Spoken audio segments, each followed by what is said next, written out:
আমাদের আইবিএস জনিত জটিলতার ক্ষেত্রে আমরা অনেকেরই পেট গরম হয়, অনেকে পেট ব্যথা হয়, অনেকে মিউকাস যায়, অনেকে অস্বস্তি ফিল হয়, অনেকে ওজন নষ্ট হয়ে যায়, অনেকে আমরা বিভিন্ন খাদ্যদ্রব্য বাদ দিয়ে দিই।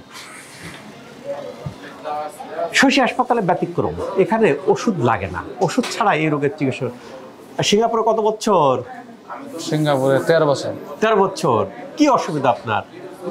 গ্যাস্ট্রিকের সমস্যা হয়তো আর কি। ওখানে ট্রিটমেন্ট করাইছেন? হ্যাঁ, ওখানে এন্ডোস্কোপি করাইছি। ওখানে আমারে গ্যাস্ট্রিক ওষুধ দিছিল টোটাল 50 পাওয়ারের।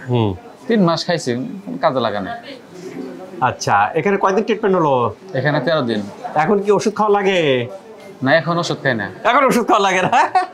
প্রিয় দর্শক, আমরা এই যে এই গ্যাস্ট্রিক পেটের সমস্যার জন্য আমরা মাথার মধ্যে সেট করে ফেলছি যে সারা জীবন ওষুধ খেয়ে চলতে হবে, ওষুধ খেয়ে চলতে হবে। শশী হাসপাতালে ব্যতিক্রম, এখানে ট্রিটমেন্ট নেওয়ার পরে দেখা যাচ্ছে ওষুধ ছাড়াই ভালো হয়ে যাচ্ছে। তবে এই ক্ষেত্রে বলে রাখি, সবার ক্ষেত্রে সমান প্রযোজ্য না। কারো 10 দিনে ভালো হচ্ছেন, কারো 30 দিনে ভালো হচ্ছেন, কারো 30টা ওজন থেরাপিও লাগে। এরকম রোগীও পাইছি 2% যাদেরকে আমরা সারা জীবন আনহেলদি লাইফ লিড করছি। আনহেলদি লাইফ লিড করার জন্য আমাদের বডির মধ্যে টক্সিন জমা হয়েছে, ইনফ্লামেশন হয়েছে। এগুলো দূর করতে করতে কারো কারো সেশন অনেক বেশি লাগে, কারো আবার শর্ট টাইমের মধ্যে ভালো হয়। কেউ যদি অ্যাডামেন্ট থাকেন যে আমি এই আইবিএস থেকে ভালো হব, ইনশাল্লাহ সম্ভব। শুধুমাত্র ধৈর্য ধরে আমরা যে গাইডলাইন দিই, আমরা যে ইয়ে করি, সেগুলো পালন করবেন। আল্লাহ তাআলা আমাদের সবাইকে ভালো রাখুক এই প্রত্যাশায় আমি doctor S M Shahidul Islam.